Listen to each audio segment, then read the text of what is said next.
Hello everyone, I'm FMZ and welcome to another Why Not Manage episode. Today we are going to take a look at Southampton.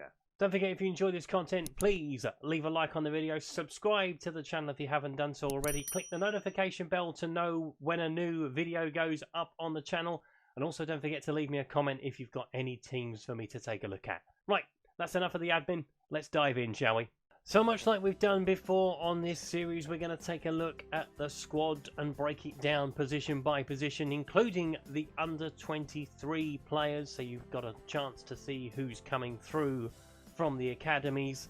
And Southampton have got a very large squad, very large, and I mean huge. Look at the size of this squad. So it's going to be very, very interesting to break it down piece by piece, and we'll do that starting with the goalkeepers, where Southampton have adopted a different approach to most in the goalkeeping department.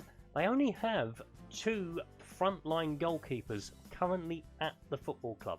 Angus Gunn is out on loan, as you can see. So you've got Fraser Forster and Alex McCarthy to choose from.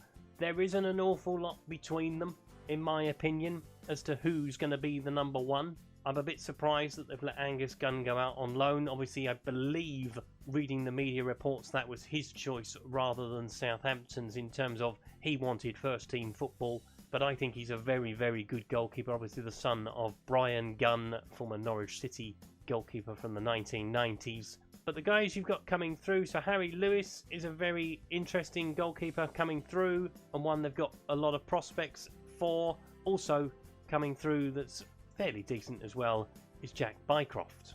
Moving into the defence, and we normally break the defence down into positions, but there's not really a need to with Southampton. This is it in terms of what you have for the defenders. So we'll start with right back. Kyle Walker-Peters has come in from Tottenham this summer. A fairly adaptable right back, good at crossing the ball, good at defending. It's a shame that Tottenham let him go, to be perfectly honest, but again, he was a player that wanted first team football. He was spent last season on loan at Southampton and made the move permanent this summer. Jan Valery is the other option at right back, and there are a couple of kids coming through. Seamus Keown is another good one. Kane Ramsey is another. Looking at the left back position, there's a couple of options there for you as well. Obviously, Ryan Bertrand is probably going to be your number one.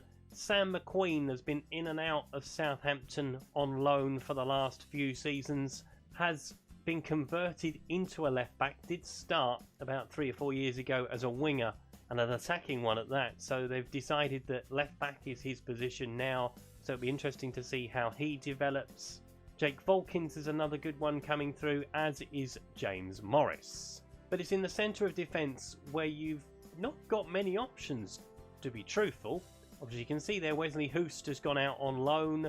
So you've got Jan Vednarek, you've got Jack Stevens, Yannick Vestergaard is another one. And that's probably about it for the centre halves. So certainly at first, at least, I would look to bring in another central defender. Moving into midfield, and again, there aren't really that many options. It might look like a very big squad. It certainly did at the beginning, but looking closer into it, there's not a lot of depth in the squad. There are a lot of kids coming through. Obviously, Southampton have an amazing academy, obviously producing the likes of Gareth Bale, Theo Walcott, among others, through their doors. So we're going to look at someone in particular. James Ward-Prowse is the heartbeat of this side, in my opinion. He is a player that I have coveted many times on Football Manager over the years and have never actually signed him, I don't think. So he's certainly one that you'll want to keep hold of. Ibrahima Darlow is another new player into the Southampton setup. Orel Romeu has been with them for a few years now. Stuart Armstrong is another great player from his days with Celtic, and he's finding his feet in the Premier League at last. Players coming through. Will Smallbone has started to make his way in the first team squad over the last year or so, and there are a couple of players coming through. Kalen Watts is a good one, as is Nathan Teller. Moving into the attacking third, and there's a few players to pick out here that we haven't picked out already. Musa Djenepo is a very fast-paced winger, so you'll do well to utilise him if you're playing a wide system. Obviously, getting in behind defences will be a key thing for him to do. Nathan Redmond has been at Southampton for a few years now, formerly of Birmingham City. Another good player in the Premier League. And Theo Walcott has returned to Southampton on loan from Everton. Players coming through, Josh Sims is a good one coming through, one to keep your eye on.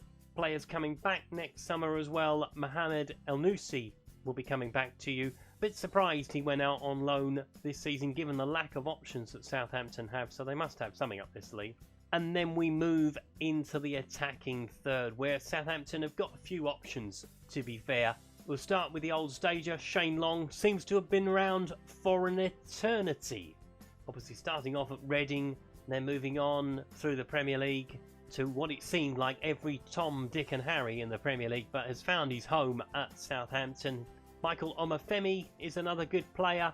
Che Adams, who I had at Birmingham City a couple of years ago, finally glad to see him make the step up to the Premier League, and he seems to have settled now in the Premier League. But your main striker you're going to have, he's injured at the moment sadly, but that is going to be Danny Ings. You may look to add a striker to this striking quartet, but honestly, with the four that you have, given that you're probably only going to play with one striker unless you're other way inclined, those four are going to be more than enough to get you started. And that is Southampton in a nutshell. A good challenge for any FM gamer. See, they've got a lot of kids coming through. With one or two additions, they could probably make the step up from mid-table to pushing onto the European places at least. Don't forget, if you've enjoyed today's video, please leave a like. If you haven't subscribed to the channel but like to do so, please click the subscribe button down in the corner. Don't forget to leave me a comment if you've got any other teams you want me to take a look at. Also, don't forget I'm a member of the FM Creators community and the Passion for FM team. The link to the Discord servers is in the description. That was Southampton. I've been FMZ. Until next time, thanks for watching. Goodbye.